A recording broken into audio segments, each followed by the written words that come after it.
genocide is kind of like the the fever that explodes after a low grade infection that's been there all along. They don't just happen. And so if you look at even the examples in places like Rwanda with the Hutu and the Tutsi, there were long-standing ethnic differences there. Now, they weren't murderous differences to that point, but given the right or wrong series of circumstances, they can kind of lead to those kinds of outcomes. And obviously, it depends on a power imbalance, because the minority usually doesn't commit a genocide against the majority. So it's almost always, either someone who's in power or is a majority culture that inflicts this on a smaller group. My name is Martin Schichtman. I am professor of English language and literature, and I am director of Eastern Michigan University Center for Jewish Studies. What can we do to avoid genocides in the future? Education is certainly important. But when I say education is important, it often involves unteaching people things that they may have been taught, that their parents have been taught, that their grandparents have been taught.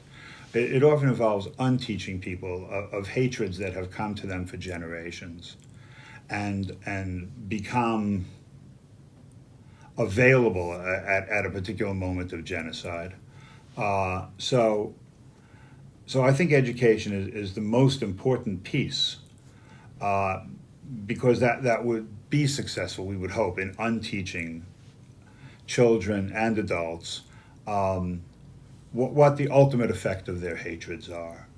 It's astonishing to watch people come out of the Holocaust Museum in Washington, D.C., because the Holocaust happened 70 years ago, and yet people are shaken by what happened, visibly shaken. And they know about the Holocaust. I mean, they've seen movies, they've seen TV shows, and they know about the Holocaust. But to see kinds of evidence like you see in a place like the Holocaust Memorial Museum in D.C., or even in the Holocaust Center in Farmington Hills, those things really matter. To get an opportunity to discuss these kinds of things in a classroom setting, to see the films and talk about them rather than just see them and then leave the theater. I mean, what does it mean to see Schindler's List and then go home and sit down and have a Coke and a cold chicken sandwich? I think we need to reflect a lot, and education provides those opportunities. As you know, Yazidis are one of the oldest religion in the world, and if you ask me what is the number of the Yazidi, there are less than 1 million all over the world for a few reasons. The first reason is nobody can convert to Yazidi. We will never go and ask someone to become a Yazidi. It's just you have to be born Yazidi to become a Yazidi. So we don't accept any conversion, and we never ask anyone to convert to our religion. This is one of the main reasons that our population, it is still very small. And the other reason is the genocides. We have been through over 73 genocides, most of them by Ottoman Empire, and until the recent one, which was by ISIS, the extremist group called ISIS. And the last one was in 2014, where ISIS attacked the city of Sinjar, and they start separating women from men, and they were taking women for sex slaves, and also they were just slaughtering men. And as you can see on the news, they've been finding so many massacres, all of Yazidi men. And they also took our kids to be trained and become future ISIS fighters. Okay. And as of right now, we still have over 3,000 girls that are missing. So, and I don't know the number of the kids. It's over 1,000 kids that are being trained and brainwashed to be a future ISIS fighters, and they use them for their suicide missions.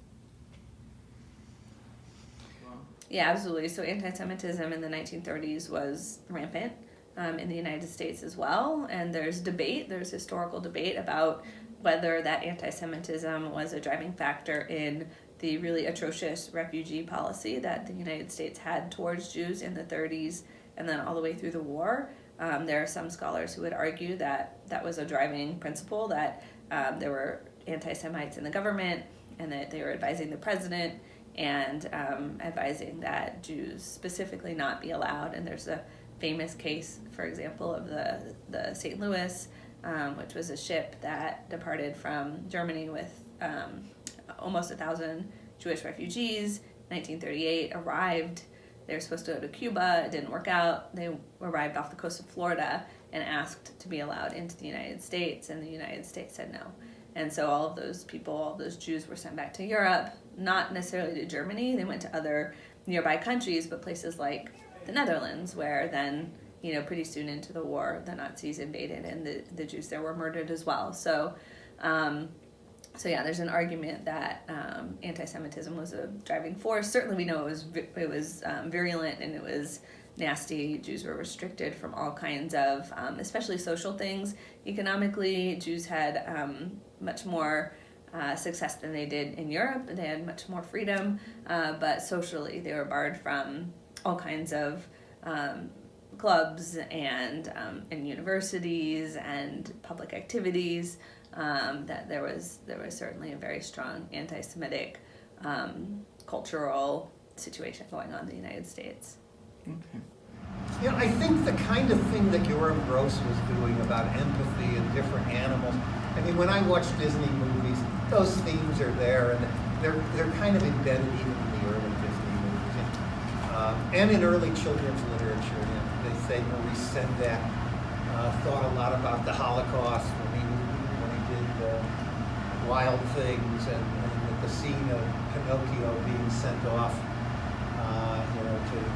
to his exile draws on the Holocaust. We may project that now. I don't know if people saw that then. People say now that's... But we know, the guy who wrote Bambi was actually a German Jew who got out. So we have all these stories that are there, and some are appropriate for younger kids. The Miracle at Midnight has a little bit of violence, but it draws a lot on. It's actually, I'm surprised Disney wasn't sued. It's basically Number the Stars with very little changes, and that's for 10-year-olds, 9-year-olds, 10-year-olds. But it depends on the kid. Some kids are. It's about emotional maturity and cognitive ability. So some kids will pick up on this, and other kids will ask who took care of their pets. I spent time in Montreal in 2012. I was working on a project which allowed me to speak with a lot of genocide survivors along with Holocaust survivors. I got to know a lot of Rwandans who some had endured the genocide there and survived, others had gotten out before. In other cases, there were the kids of survivors, some born in Rwanda, many outside. So I got to know the Rwandan history a lot better, and people involved, likewise Cambodians. Just in those genocides are about 20 years apart. As you know, Rwanda in the 90s, Cambodia in the 70s, sort of the end of our involvement in Vietnam. These are just totally, in terms of really the history, totally different. Cambodia there were insurgencies, but there were multiple insurgencies. And Cambodia, although we think of it, and some people still argue, well, it's not really a genocide, it was a politicide, it was people trying to get rid of the opposition. But there was a very strong racial element in the Cambodian genocide, as you probably know. people who were not considered pure Khmer, pure Cambodian, were considered inferior and to be rid of. So that didn't only mean intellectuals and so on. It also meant people of Chinese descent and Vietnamese descent who were living in Cambodia, who were not pure Khmer. So there was definitely a race theory involved in the Cambodian genocide. Of course, race theory is also, I should have said earlier, often, maybe always, a part of this get rid of all of them thing. Obviously, the Holocaust most clearly, but in Rwanda also, there was the notion that the Tutsi were not real Rwandans. This is a common theme in genocide. Not the real people, not the real whoever's. That the Tutsis were actually descended, so the fantasy went, from Ethiopians or others who sort of came in. And this goes back, to the race theory that actually the Dutch colonial rulers brought to Rwanda in part. I'm blaming the Dutch for what happened in the 90s and earlier, but still the way of framing things, race theory. So, you look at these different pieces. My view, and I would say the same thing if, there's always this question of how about the other victims, so-called, of the Holocaust. You need to look at each history in its own terms as much as possible. Cambodia is incredibly complicated, remains so complicated. Rwanda remains incredibly complicated. Some people would suggest that